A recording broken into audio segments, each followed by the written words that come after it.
Before the fire one, the land that slept. The Punjabi sun rises slowly, lazily, not with fury, not with force, but with a gentle pride that makes the mist withdraw from the fields.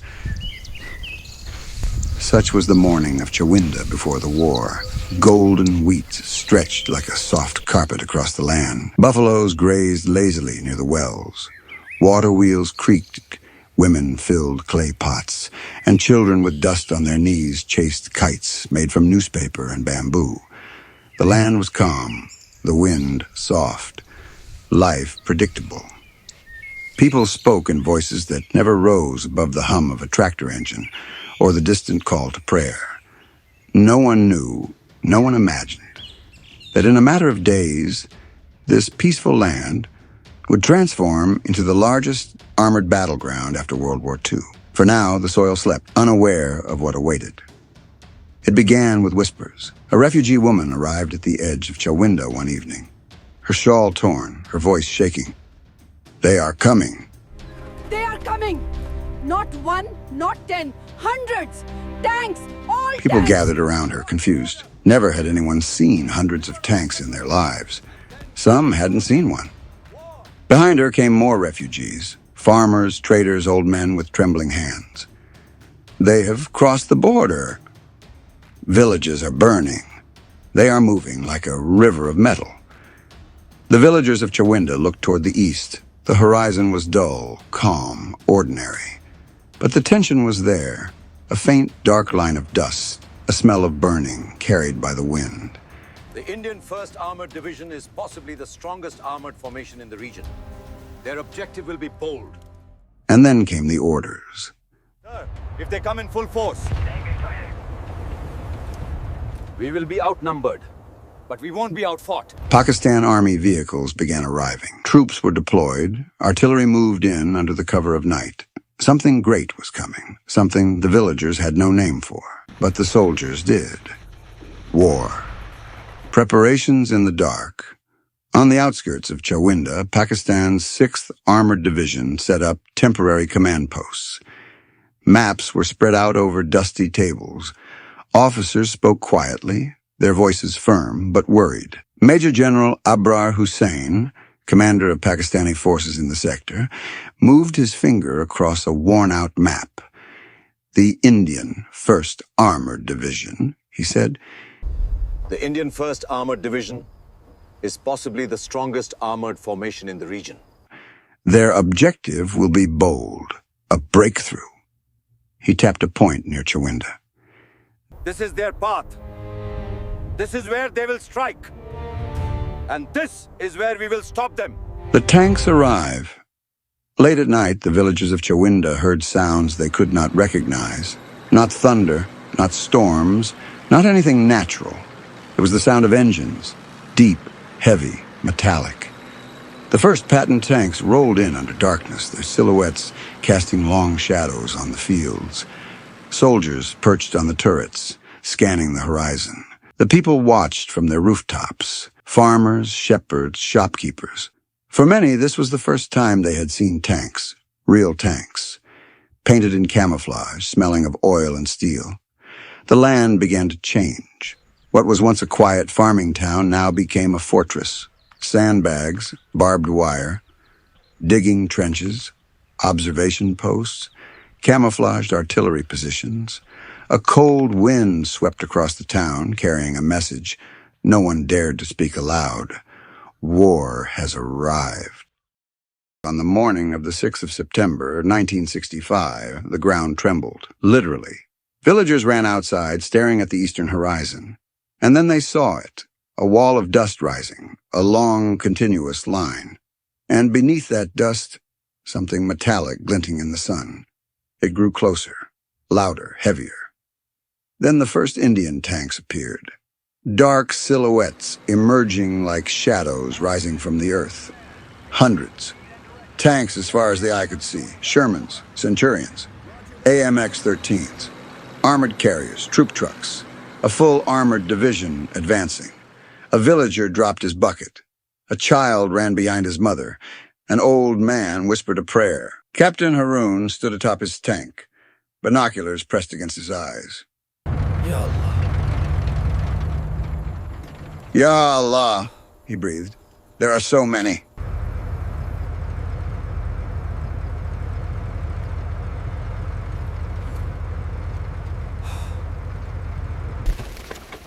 Beside him, Subedar Karam tightened his jaw. We stopped him here, sir. No matter what comes. At 9:40 a.m., the first artillery shells flew. A thunderous blast, then another and another. Not for fall, India! Indian tanks moved into firing formations. Smoke rose from their muzzles. The shells screamed across the sky. Pakistan's forward posts, small villages like Charwa and Gadgor, were hit first. Dust and fire erupted from the rooftops. Buildings collapsed like children's toys, yet Pakistani soldiers fought back fiercely. Machine guns rattled, mortars thumped, snipers fired from rooftops, but they were outnumbered, dramatically outnumbered. Indian forces had broken through the first defensive line, but the real defense was yet to begin. 7, the battle near Ganga. This was the first major clash. Steady, steady! Haroon whispered into the radio. Range! 1,200 meters. Call the gunner! Fire! Fire! The Patton tank recoiled as a massive shell exploded out of its barrel. Through his sights, the gunner saw a Sherman tank burst into flames. He shouted. Load another! But Indian tanks were firing. But Indian tanks were firing back. A shell slammed near Haroon's tank, throwing dirt onto the turret. Another Patton to his left took a direct hit. Its turret flipped backward, flames blasting out violently. The radio crackled everywhere. We need reinforcements! We're taking heavy fire! They're pushing hard! Hold your line! Pakistan's artillery began pounding the advancing tanks. The fields turned black with smoke. Yet Indian armor kept coming, tank after tank, wave after wave, a flood of steel. The ridge outside Chawinda was crucial. If India captured it, they could sweep into the town. General Abrar issued the order. No retreat from this ridge. This is the shield of Calcutta.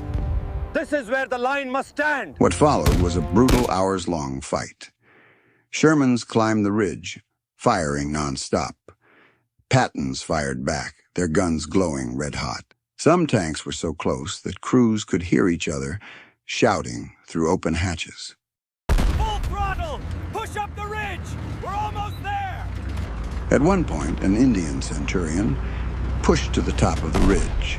A Pakistani infantry soldier, his rifle empty, his uniform torn, jumped into the tank trench and threw a grenade under the tracks.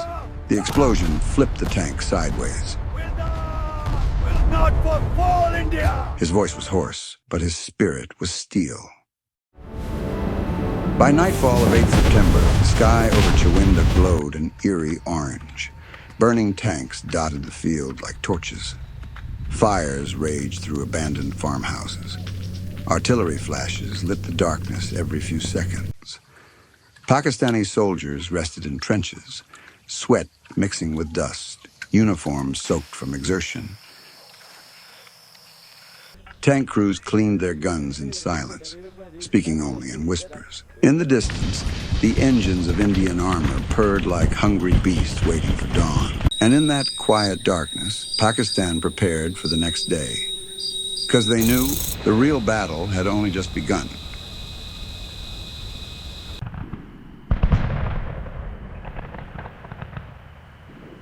On 10th September, Pakistan launched a counterattack.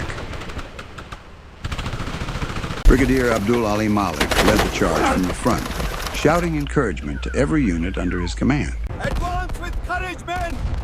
This land is ours! Patton tanks moved forward in tight formations, firing as they rolled. Pakistani infantry followed closely behind, pouring into fields previously taken by the enemy. But the Indians were prepared. Their artillery screamed to life. Shells exploded with terrifying precision. Machine gun nests opened fire. Within minutes, the counterattack turned into a deadly exchange. But Pakistan regained ground, And, for the first time since the start of the war, Indian armor was pushed back. The long night of the 12th of September. No stars, only fire. Shells exploded in the distance like fireworks. Indian tanks repositioned in the darkness. Pakistani observation posts spotted movement but couldn't fire accurately. The land was tense. Captain Haroon's crew waited in their tank. Engines silent, every man alert. Sir, do you think they'll attack tonight? No, they're preparing. For what? For something big. He didn't know how big. No one did. Not yet. The build-up to the greatest assault, Indian commanders faced pressure from Delhi. Breakthrough, break Pakistan's back, capture Sialkot, win the war. To achieve this, they consolidated everything. The 1st Armored Division, the 6th Mountain Division, independent armored brigades, hundreds of tanks, thousands of infantry, massive artillery support. The plan was blunt. Punch through Chawinda with overwhelming force and crush the defenders in a single, decisive blow. 13th of September the 16th, the largest armored assault dawned. A strange silence fell over the land. Birds were gone. Wind stopped. Even the tanks seemed to hold their breath. Then it began. A distant rumble. Soft at first, then louder, then heavier. Captain Haroon stood outside his tank and felt the vibration under his feet. They are coming in full force! Karam turned pale. The horizon turned gray, not with clouds but with dust. Indian tanks emerged like a moving wall. Not in dozens, not in 50s, in hundreds. A massive armored wedge stretching miles wide. The largest armored assault South Asia had ever seen. Prepare for impact! Ah! Haroon shouted into the radio, and the world exploded. The ridge outside Chawinda was crucial. If India captured it, they could sweep into the town. A furnace of steel and fire. Artillery fire lit up the sky. Bombs shook the fields. Machine guns rattled from every direction. Patton tanks fired rapidly. Indian centurions returned fire with equal fury. The battlefield was chaos. Tanks burning soil, exploding air thick with smoke. Radios buzzing nonstop. Soldiers shouting through the roar, metal clashing with metal. One Pakistani tank took a hit and burst into flames. Another lost a track and spun helplessly. Haroon's tank was struck twice, but remained operational. Inside, the crew coughed from dust and smoke. Sir, left flank! 5 Centurions closing in! Target the lead one! Break their formation! Target the lead one, Haroon ordered. A shell fired. Hit. Explosion. The Centurion blew apart. The formation staggered. Build up to Haroon the greatest whispered, assault. Indian commanders faced pressure from Delhi. Breakthrough, break Pakistan's back. Capture! Ya Allah, protect us! The artillery that saved Chawinda, Pakistan's artillery, was accurate that day beyond expectation. Observation officers hidden in orchards and trenches radioed precise coordinates. Every time Indian armor grouped, every time they tried to push, every time they tried to break through, Pakistani artillery hit them with devastating precision. Shell after shell after shell rained down like iron thunder. Indian tanks were forced to halt, then withdraw, then break apart. Even Indian Army officers later admitted Pakistani artillery was the real hero of Chawinda. That day, artillery stopped the largest armored assault India had launched. By sunset, the battlefield grew eerily quiet. Indian tanks stopped advancing. Many retreated to reorganize. Others were burning. Some were abandoned. On the Pakistani side, exhaustion replaced fear. Soldiers collapsed beside their trenches. Tank crews sat on the hulls of their vehicles, staring blankly at the blackened fields. Chawinda had held. Against impossible odds, against overwhelming force, against a massive armored division, it had held. On 17 to 21 September, minor skirmishes continued. But the Indian push was over. Their armored divisions were too battered to advance again. On September 22nd, the UN ceasefire was announced. Pakistan had defended its land. Chawinda, the small farming town, was now a symbol of impossible resistance. The soldiers who fought there would speak of it for decades. The villagers would remember the thunder of tanks for generations. The fields would grow again, but the land would never forget. Years passed, children grew, families rebuilt, the earth healed, but the scars remained. Stories passed down like sacred heritage, and the name Chawinda became synonymous with courage, defiance, strategy, sacrifice. A place where ordinary men did extraordinary things. The heroes of Chawinda. The battle belonged to all of them. Tank crews who fought till the last shell. Artillerymen who fired until their guns overheated infantry, who held trenches under impossible conditions. Officers who refused to give ground. Villagers who stayed, prayed, and supported soldiers, martyrs who gave their lives protecting their soil. Their courage rewrote history. Today, if you walk through Chawinda in early morning, you will hear the same soft wind blowing through the crops, the same bird song, the same peaceful calm. But beneath that calm lies a story of a small town that stood in front of a storm and did not move, a story of steel clashing with will, a story of men who fought with heart, not numbers. The Battle of Chawinda is not just a chapter in history. It is a reminder that courage can outlast machines, that spirit can overcome force, that a nation stands as long as its defenders stand. And on those September days of 1965, Pakistan stood tall.